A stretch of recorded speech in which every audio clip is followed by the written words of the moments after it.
Hello guys, welcome to my blog video. তো তোমরা দেখেছিলে আমি আগের দিন চপ মুড়ি মাখা খাচ্ছিলাম মা বাড়ি। তো তারপরে রাত্রেবেলা মাসি এখানে লুচি আর মাংস বানানোর প্রিপারেশন নিয়েছিল। তো মাসি চিকেন কিনে নিয়ে এসেছিলো বাজার থেকে, আর আমার দিদি এখানে এই যে মাংসর মশলা সব বানাচ্ছিল আর কি। এই যে প্রথমে আলু ভেজে নিচ্ছিল, আর আমি এখন ভয়েস দিচ্ছি। তো আমাদের বাজারের, যেহেতু বাজারের কাছেই বাড়ি, তো বাজারের থেকে অনেক আওয়াজ তোমরা শুনতে পারবে। তো ওই সব ভয়েসগুলো ইগনোর করো, তোমরা একটু ম্যানেজ করে নাও আর কি।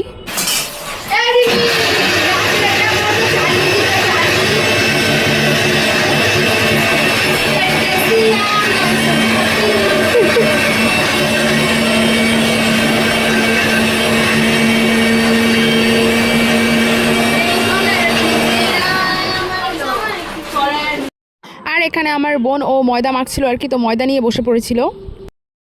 আর আমার দিদা টিভি দেখছিল, সাউন্ডটা এত জোরে দিয়েছে কি বলবো, মানে ভিডিওর মতো অর্ধেক সাউন্ড আমার দিদার সিরিয়ালেরই শোনা যাচ্ছিল।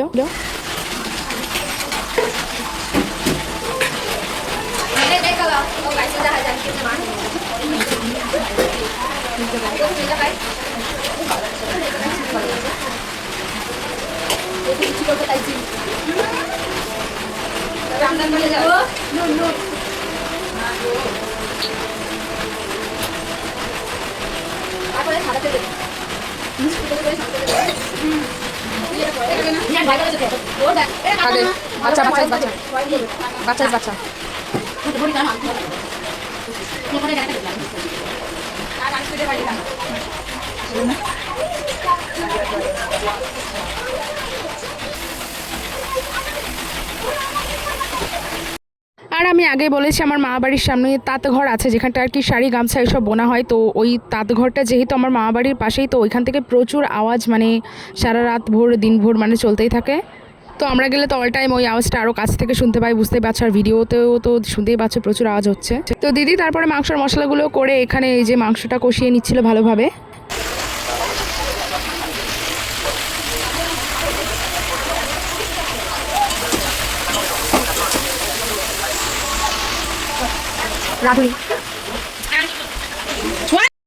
আর তারপরে বাদবাকি ভিডিও করে নিই, দিদির চিকেন রান্না করা হয়ে গেছিলো। আর তারপরে এখানটায় আমার বোন এই যে মাতবরিপানা করে ও একা একাই মানে ভাজছিল লুচি, কারণ ও রান্না করতে জানে।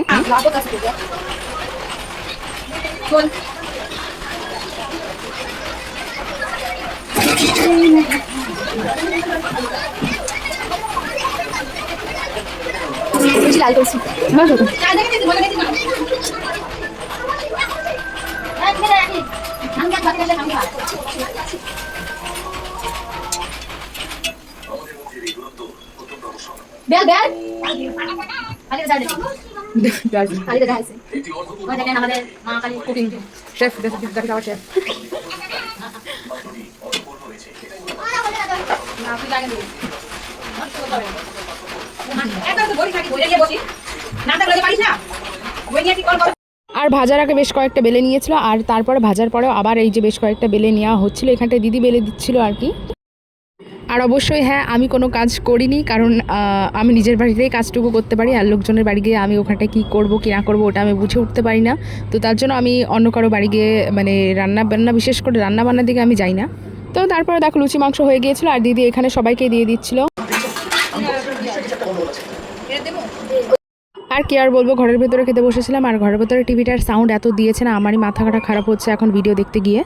আর তার মধ্যে আমার ভয়েসের ব্যাকগ্রাউন্ডে তো তোমরা হালকা হালকা আওয়াজ শুনতেই পাচ্ছ, যেহেতু বাজারে পুজোর অ্যাডভার্টাইজমেন্ট এইসব চলছে, তো তার জন্য। তারপর সেদিনকের মতো সবার রাতের ডিনার হয়ে গেছিলো। দেন এটা ছিল পরের দিন সকালবেলার ভিডিও। তো আমার বাড়ি যাওয়ার মানে তারা ছিল আর কি সকালবেলা। এখানটা আমি দিদির জামা পরে ঘুমিয়েছিলাম, তো ওটাই পরা ছিল। আর চোখের নিচে কাজল পরেছিলাম আগের দিন, তো চোখের নিচে একটু কালি কালি হয়েছিল। আর চুলটা তো আমি আঁচড়াইনি সকালবেলা, কারণ একটু পরে এমনি পুরো ড্রেস আপ করে রেডি হয়ে যেতে হবে বাড়ি যাওয়ার জন্য, তো তার জন্য। আর তখনও দেখো আমি সবার আগে উঠেছিলাম আর কি, আমি আর দিদা মাসি।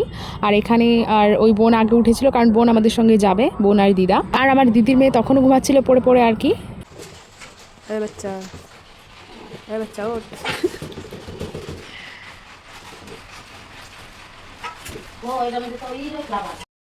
আর সকাল সকাল আমার বোন খেয়ে কাজ পাচ্ছিল না, একটা বেলুন নিয়ে ওই জন্মদিনের সময় যে বেলুনগুলো ছিল ওইটা নিয়ে খেলা করছিল। আর তারপর দিদা সকালবেলা করে দিয়েছিল চা, তো আমরা চা খেতে বসে পড়েছিলাম, কারণ চা খেয়েই আমি বেরিয়ে যাবো আর কি, আমি দিদা আর বোন।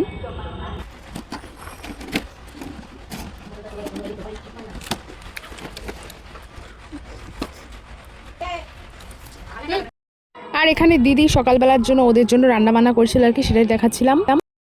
আর আমাদের মাসে বলেছিল সকালবেলার ভাত খেয়ে যেতে, বাট আমার অত টাইম ছিল না, আর সকালবেলা এত সকালে আমরা ভাত খাইও না, তো তার জন্য। আর আমি ততক্ষণে রেডি হয়ে গিয়েছিলাম, আর আমার বোন আর দিদাও রেডি হয়ে গিয়েছিল। তো এই যে আমরা বেরোনোর জায়গায় আর কি এইবার যাইতেছি আর বাড়ির দিকে।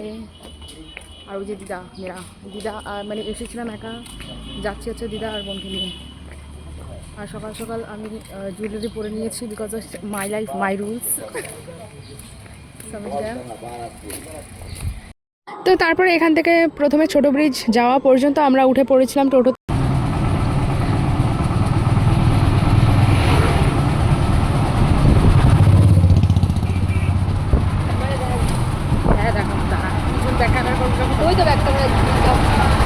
না ওটা ব্যাগটা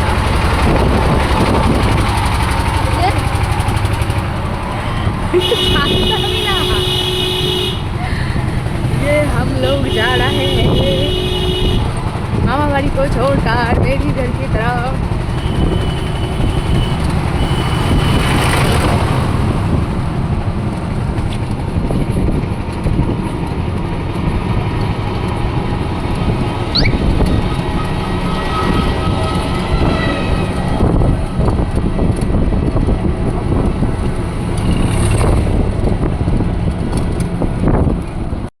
তো তারপর আমরা টোটো থেকে নেমে পড়েছিলাম, আর এখান থেকে ছোট ব্রিজটা হেঁটে ক্রস করতে হয়, তারপরে ওই পারে আবার টোটো পাওয়া যায়। তো ওখান থেকে আবার টোটো ধরতে হবে, কারণ আমার দিদা হাঁটতে পারে না, যেহেতু বয়স্ক মানুষ, তো হাঁটতে একটু কষ্ট হয়। তো তার জন্য আমরা আবার ওই পারে গিয়ে টোটো ধরে নিয়েছি।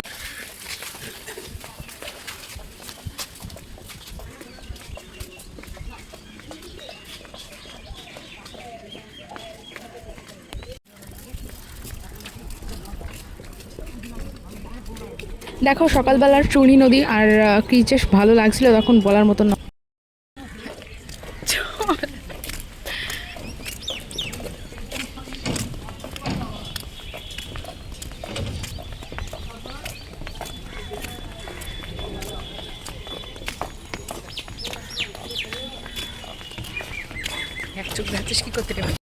আর দেখো সকাল সকাল আমার বোন এক চোখ দেখিয়ে দিল, আর আমার মনে হয় যেন এক চোখ দেখলে একটু দিনটা খারাপ যায়।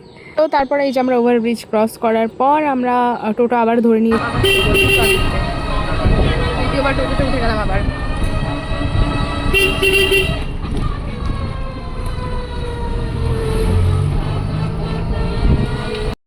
আর তারপর যে টিকিট কাউন্টারে আমি লাইন দিয়ে টিকিটটা কেটে নিয়েছিলাম, আর দিদি মানে সরি বোন আর দিদাকে আমি আগে পাঠিয়ে দিয়েছিলাম, কারণ দিদা আস্তে আস্তে নামবে, তো তার জন্য আর কি। দেন স্টেশনে আসার 15 মিনিট আমরা স্টেশনে দাঁড়িয়েছিলাম, দেন ট্রেন চলে এসেছিলো আর কি।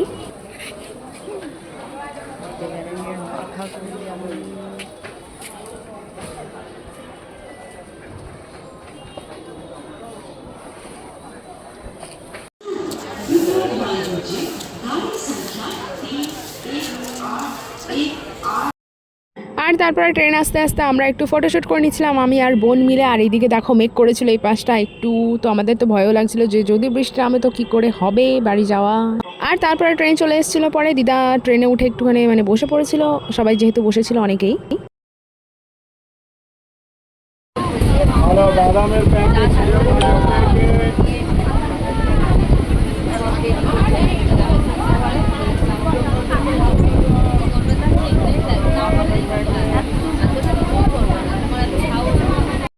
আর তারপর নেমে পড়েছিলাম আমাদের স্টেশনের এখান থেকে। তারপরে আমরা ধরেছিলাম অটো, যেহেতু অটো করে আমি যাতায়াত করি, বাসেও যাওয়া যায় বাট বাসে যাই না। দেন তারপর আমরা অটো করে চলে গিয়েছিলাম, আর এরপরে আর বাদ বাকি ভিডিও করা হয়নি, কারণ আমাদের এদিক থেকে নেমেছিল খুব ভীষণই বৃষ্টি, তো আমি আর ফোনটা বের করিনি বৃষ্টির মধ্যে। তো এটুকু ছিল ব্লগ ভিডিও। ব্লগ কেমন লেগেছে কমেন্টে অবশ্যই জানিও, আরও ব্লগ পেতে হলে আমাকে অবশ্যই ফলো করে দিও।